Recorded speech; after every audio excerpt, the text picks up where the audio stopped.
जय माता दी। प्रेम से बोलिए संतोषी माता की जय। आज शुक्रवार के दिन आप सुनिए संतोषी माता की व्रत कथा एवं आरती। एक बुढ़िया थी और उसके 7 पुत्र थे। 6 कमाने वाले थे, एक निकम्मा था। बुढ़िया माँ 6 पुत्रों की रसोई बनाती, भोजन कराती और पीछे से जो कुछ बचता सो 7वें को दे देती थी। परंतु वह बड़ा भोला भाला था, मन में कुछ विचार न करता था। एक दिन अपनी बहू से बोला, देखो मेरी माता का मुझ पर कितना प्यार है। वह बोली, क्यों नहीं, सबका जूठा बचा हुआ तुमको खिलाती है। वह बोला, भला ऐसा भी कहीं हो सकता है? मैं जब तक आंखों से देख न लूं मान नहीं सकता। बहू ने हंसकर कहा, तुम देख लोगे तब तो मानोगे। कुछ दिन बाद बड़ा त्योहार आया। घर में 7 प्रकार के भोजन और चूरमा के लड्डू बने। वह जांचने को सिर दर्द का बहाना कर पतला कपड़ा सिर पर ओढ़कर रसोई घर में सो गया और कपड़े में से सब देखता रहा। 6 भाई भोजन करने आए। उसने देखा माँ ने उनके लिए सुंदर सुंदर आसन बिछाए हैं, 7 प्रकार की रसोई परोसी है। वह आग्रह करके जिमाती है।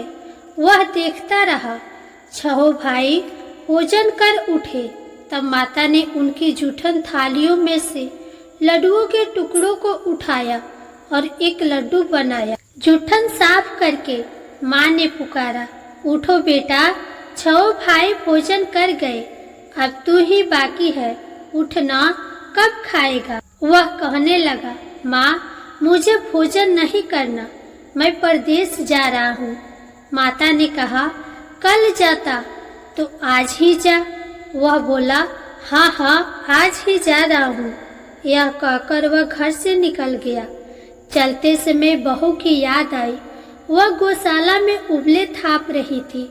वहीं जाकर उससे बोला, मेरे पास तो कुछ भी नहीं है, यह अंगूठी है, सो ले और अपनी कुछ निशानी मुझे दे। वह बोली, मेरे पास क्या है, यह गोबर भरा हाथ है। यह कहकर उसकी पीठ में गोबर के हाथ की थाप मार दी। वह चल दिया। चलते चलते दूर देश में पहुंचा। वहां पर एक साहूकार की दुकान थी। वहां जाकर कहने लगा, भाई मुझे नौकरी पर रख लो। साहूकार को जरूरत थी। बोला, रह जा। लड़के ने पूछा, तनख्वाह क्या दोगे? साहूकार ने कहा, काम देखकर दाम मिलेगा। साहूकार की नौकरी मिली। वह सवेरे 7 बजे से रात तक नौकरी बजाने लगा। कुछ दिनों में दुकान का सारा लेन देन, हिसाब किताब, ग्राहकों को माल बेचना, सारा काम करने लगा। साहूकार के 7-8 नौकर थे। वे सब चक्कर खाने लगे कि यह तो बहुत होशियार बन गया है। सेठ ने भी काम देखा और 3 महीने में उसे आधे मुनाफे का साझेदार बना लिया।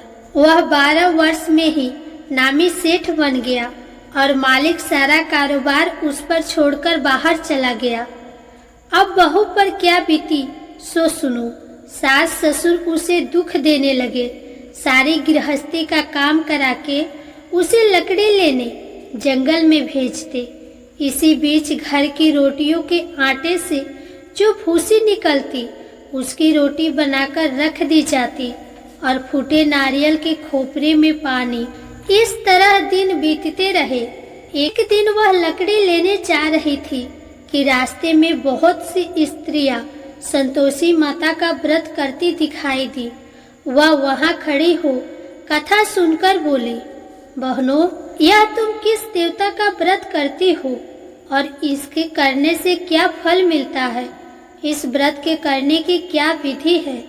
यदि तुम अपने व्रत का विधान मुझे समझाकर कहोगी तो मैं भी तुम्हारा एहसान मानूंगी। तब उनमें से एक स्त्री बोली, सुनो, यह संतोषी माता का व्रत है। इसके करने से निर्धनता, दरिद्रता का नाश होता है और लक्ष्मी आती है। मन की चिंताएं दूर होती है। घर में सुख होने से मन को प्रसन्नता और शांति मिलती है। निपुत्र को पुत्र मिलता है। प्रियतम बाहर गया हो तो जल्दी आता है। कुंवारी कन्याओं को मनपसंद वर मिलता है। राजद्वारे में बहुत दिनों से मुकदमा चल रहा हो तो खत्म हो जाता है।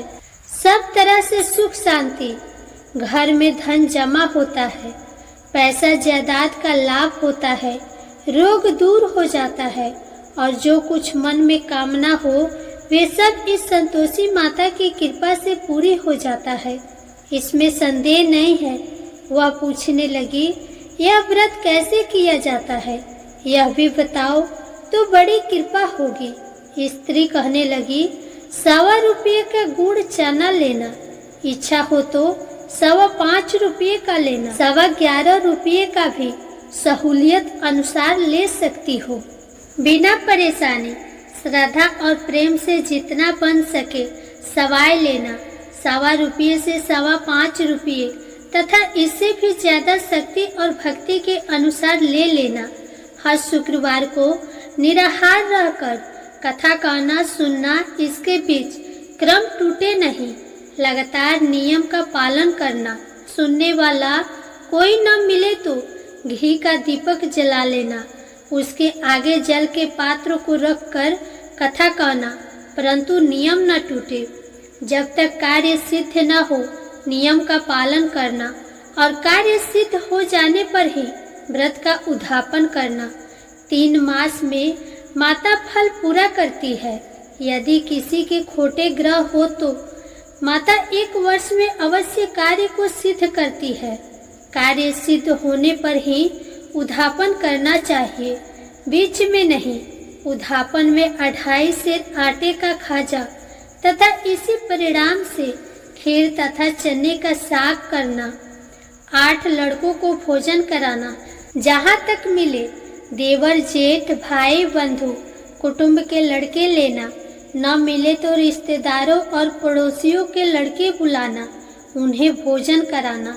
यथाशक्ति दक्षिणा दे माता का नियम पूरा करना। उस दिन घर में कोई खटाई न खा पावे, इस बात का ध्यान रखना।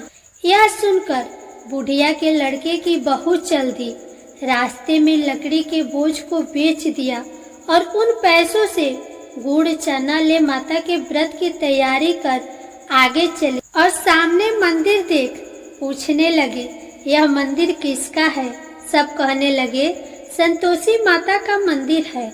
यह सुन माता के मंदिर में जा माता के चरणों में लौटने लगी। दिन होकर विनती करने लगी, माँ मैं निपट मूर्ख हूँ, व्रत के नियम कुछ नहीं जानती, मैं बहुत दुखी हूँ। हे माता जगजननी, मेरा दुख दूर कर, मैं तेरी शरण में हूँ। माता को दया आई।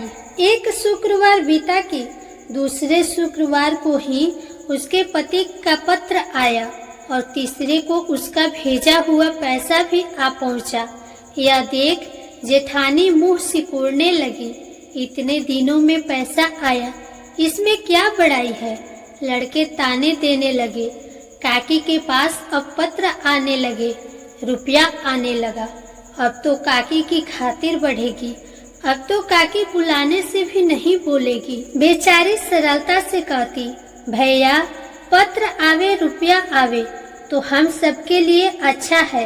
ऐसा कहकर आंखों में आंसू भरकर संतोषी माता के मंदिर में आ मातेश्वरी के चरणों में गिरकर रोने लगी। माँ, मैंने तुमसे पैसा नहीं मांगा, मुझे पैसे से क्या काम है? मुझे तो अपने सुहाग से काम है। मैं तो अपने स्वामी के दर्शन और सेवा मांगती हूँ। तब माता ने प्रसन्न होकर कहा, जा बेटी, तेरा स्वामी आएगा। यह सुन खुशी से बावली हो घर में जाकर काम करने लगी। अब संतोषी माँ विचार करने लगी, इस भोली पुत्री से मैंने कह तो दिया तेरा पति आवेगा, पर आवेगा कहाँ से? वह तो स्वप्न में भी इसे याद नहीं करता, उसे याद दिलाने मुझे जाना पड़ेगा। इस तरह माता बुढ़िया के बेटे के पास जा स्वप्न में प्रकट होकर कहने लगी, साहूकार के बेटे सोता है या जागता है? वह बोला, माता सोता भी नहीं हूँ, जागता भी नहीं हूँ, बीच में ही हूँ, कहो क्या आज्ञा है? माँ कहने लगी, तेरा घर बार कुछ है या नहीं? वह बोला, मेरा सब कुछ है माता। माँ बाप, भाई बहन, बहू, क्या कमी है? माँ बोली, भोले पुत्र, तेरी स्त्री घोर कष्ट उठा रही है, माँ बाप उसे दुख दे रहे हैं, वह तेरे लिए तरस रही है, तू उसकी सुधि ले। वह बोला, हाँ माता, यह तो मुझे मालूम है, परंतु मैं जाऊं तो जाऊं कैसे? प्रदेश की बात है, लेन देन का कोई हिसाब नहीं हुआ, कोई जाने का रास्ता नजर नहीं आता, कैसे चला जाऊं? माँ कहने लगी, मेरी बात मान, सवेरे नहा धोकर संतोषी माता का नाम ले, घी का दीपक जला, दंडवत कर दुकान पर जा बैठना। देखते देखते तेरा लेन देन सब चुक जाएगा, जमा माल बिक जाएगा, सांझ होते होते धन का ढेर लग जाएगा। वह सवेरे बहुत जल्दी उठा, स्नान कर संतोषी माता को दंडवत कर घी का दीपक जलाकर दुकान पर जा बैठा। थोड़ी देर में वह क्या देखता है कि देने वाले रुपये लाए, लेने वाले हिसाब लेने लगे। कोठे में भरे सामानों के खरीदार नगद दाम में सौदा करने लगे। शाम तक धन का ढेर लग गया। माता का चमत्कार देख प्रसन्न हो मन में माता का नाम लेकर घर ले जाने वास्ते गहना कपड़ा खरीदने लगा और वहाँ के काम से निपट वह घर को रवाना हुआ। इधर बहू बेचारी जंगल में लकड़ी लेने जाती है, लौटते वक्त माँ के मंदिर पर विश्राम करती है। वह तो उसका रोजाना रुकने का स्थान था। दूर से धूल उड़ती देख वह माता से पूछती है, हे माता, यह धूल कैसी उड़ रही है? माँ कहती है, हे पुत्री, तेरा पति आ रहा है, अब तू ऐसा कर, लकड़ियों के 3 बोझ बना ले, एक नदी किनारे रख, दूसरे मेरे मंदिर पर और तीसरा अपने सिर पर रख। तेरे पति को लकड़ी का गट्ठा देखकर मोह पैदा होगा, वह वहाँ रुकेगा, नाश्ता पानी बना खाकर माँ से मिलने जाएगा। तब तू लकड़ियों का बोझ उठाकर घर जाना और बीच चौक में गड्ढा डालकर 3 आवाजें जोर से लगाना, लो सासू जी, लकड़ियों का गड्ढा लो, भूसी की रोटी दो और नारियल के खोपरे में पानी दो, आज कौन मेहमान आया है? माँ की बात सुन बहू बोली, बहुत अच्छी माता, कहकर प्रसन्न हो लकड़ियों के 3 गट्ठे ले आई। एक नदी तट पर, एक माता के मंदिर पर रखा। इतने में ही एक मुसाफिर आ पहुंचा। सूखी लकड़ी देख उसकी इच्छा हुई कि अब यहीं विश्राम करे और भोजन बना खाकर गांव जाए। इस प्रकार भोजन बना विश्राम कर वह गांव को गया, सबसे प्रेम से मिला। उसी समय बहू सिर पर लकड़ी का गट्ठा लिए आती है, लकड़ी का भारी बोझ आंगन में डाल देती है और जोर से 3 आवाज देती है, लो सासू जी, लकड़ी का गट्ठा लो, भूसी की रोटी दो, नारियल के खोपरे में पानी दो, आज कौन मेहमान आया है? यह सुनकर सास बाहर आकर अपने दिए हुए कष्टों को भुलाते हुए कहती है, बहू ऐसा क्यों कहती है? तेरा मालिक ही तो आया है, आ बैठ, मीठा भात खा, भोजन कर, कपड़े गहने पहन। इतने में आवाज सुन उसका स्वामी बाहर आता है और अंगूठी देख व्याकुल हो माँ से पूछता है, माँ यह कौन है?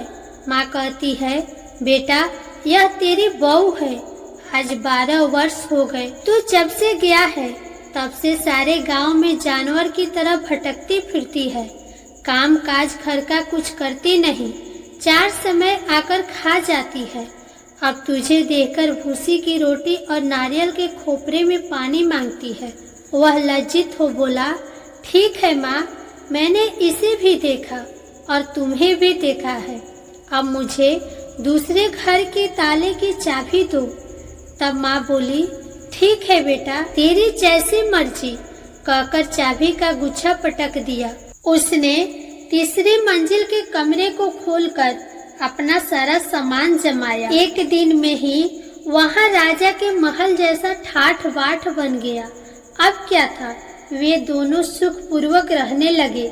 इतने में अगला शुक्रवार आया। बहू ने अपने पति से कहा कि मुझे माता का उद्यापन करना है। पति बोला, बहुत अच्छा, खुशी से करो। वह तुरंत ही उद्यापन की तैयारी करने लगी। जेठ के लड़के को भोजन के लिए कहने गई। उसने मंजूर किया, परंतु पीछे जेठानी अपने बच्चे को सिखलाती है, देखो रे, भोजन के समय सब लोग खटाई मांगना, जिससे उसका उद्यापन पूरा ना हो। लड़के जिमने आए, खीर पेट भरकर खाई, परंतु याद आते ही कहने लगे, हमें कुछ खटाई दो, खीर खाना हमें भाता नहीं, देखकर अरुचि होती है। बहू कहने लगी, खटाई किसी को नहीं दी जाएगी, यह तो संतोषी माता का प्रसाद है। लड़के तुरंत उठ खड़े हुए, बोले, पैसा लाओ। भोली बहू कुछ जानती नहीं थी, सो उन्हें पैसे दे दिए। लड़के उसी समय जाकर इमली खरीदकर खाने लगे। यह देखकर बहू पर संतोषी माता ने कोप किया। राजा के दूत उसके पति को पकड़कर ले गए। जेठ जेठानी मनमाने खोटे वचन कहने लगे। लूट लूट कर धन इकट्ठा कर लाया था, सो राजा के दूत पकड़कर ले गए। अब सब मालूम पड़ जाएगा जब जेल की हवा खाएगा। बहू यह वचन सहन नहीं कर सकी। रोती रोती माता के मंदिर में गई। हे माता, तुमने यह क्या किया? हंसाकर अब क्या? रुलाने लगी। माता बोली, पुत्री, तूने उद्यापन करके मेरे व्रत को भंग किया है। इतनी जल्दी सब बातें भुलाती? वह कहने लगी, माता, भूली तो नहीं हूँ, न कुछ अपराध किया है। मुझे तो लड़कों ने भूल में डाल दिया। मैंने भूल से उन्हें पैसे दे दिए। मुझे क्षमा कर दो माँ। माँ बोली, ऐसी भी कहीं भूल होती है? वह बोली, माँ, मुझे माफ कर दो, मैं फिर तुम्हारा उद्यापन करूँगी। माँ बोली, अब भूल मत करना। वह बोली, अब ना होगी। माँ, अब बतलाओ वह कैसे आवेंगे? माँ बोली, जा पुत्री, तेरा पति तुझे रास्ते में ही आता मिलेगा। वह घर को चले। राह में पति आता मिला। उसने पूछा, तुम कहाँ गए थे? तब वह कहने लगा, इतना धन कमाया है, उसका टैक्स राजा ने मांगा था, वह भरने गया था। वह प्रसन्न हो बोली, भला हुआ, अब घर चलो। कुछ दिन बाद फिर शुक्रवार आया। वह बोली, मुझे माता का उद्यापन करना है। पति ने कहा, करो। वह फिर जेठ के लड़के को भोजन को कहने गई। जेठानी ने तो एक दो बातें सुनाई और लड़कों को सिखा दिया कि तुम पहले ही खटाई मांगना।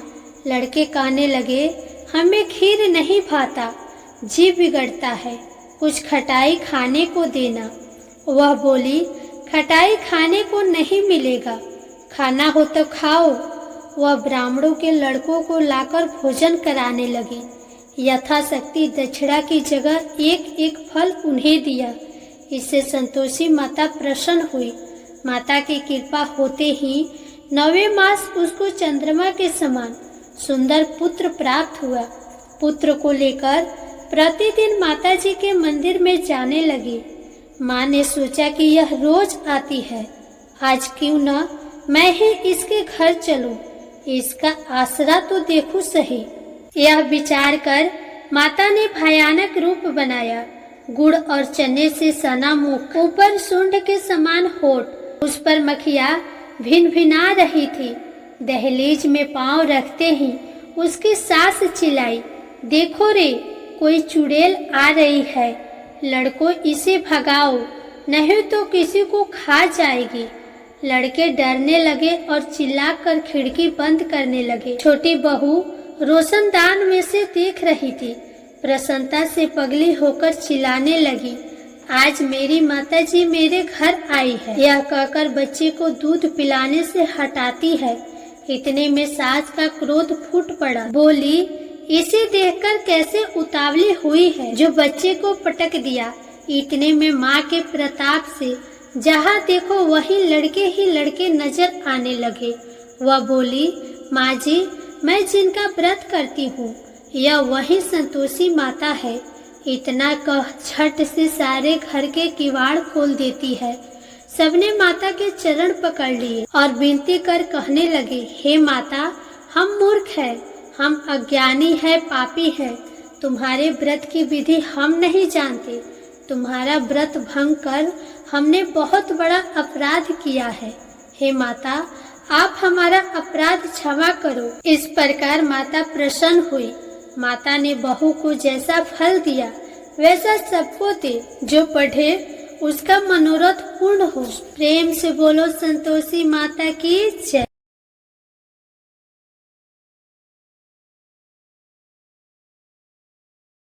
अब आप सुनिए संतोषी माता की आरती। जय संतोषी माता मैया, जय संतोषी माता, अपने सेवक जन की सुख संपत्ति दाता।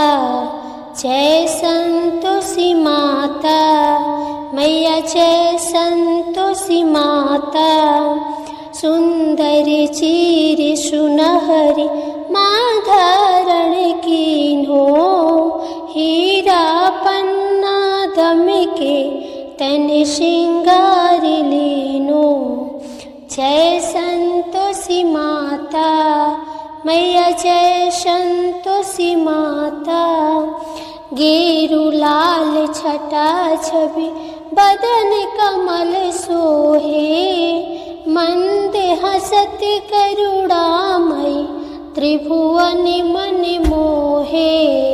जय संतोषी माता मैया, जय संतोषी माता, स्वर्ण सिंहासन बैठी चवर ढोरे प्यारे, धूप दीप मधुमेवा भोग धरे न्यारे। जय संतोषी माता मैया, जय संतोषी माता, उड़े अरुचाना परम प्रिय ताम संतोष कियो, संतोषी कहलाई भक्तन वैभव दियो।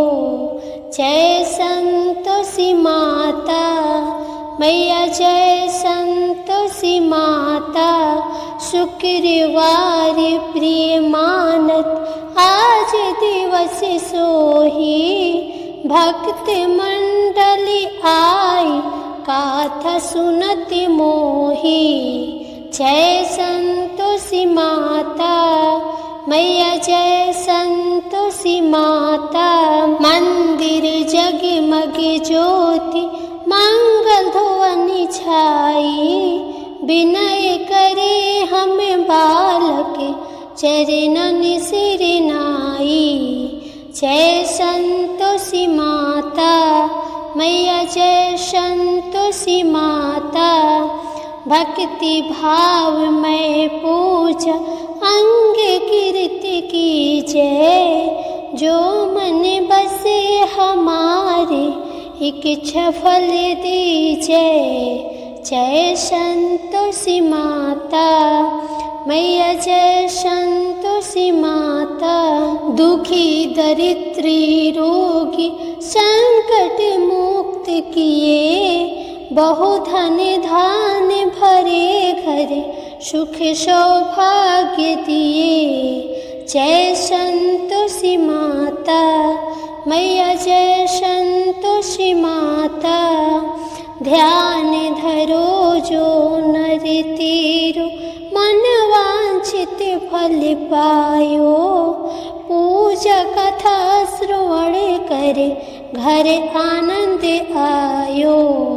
जय संतोषी माता मैया, जय संतोषी माता, शरण गहे की लज्जा रखियो जगदम्बे, संकट तू ही निवारे संकट संकट तू ही निवारे, दयामयी माँ अम्बे।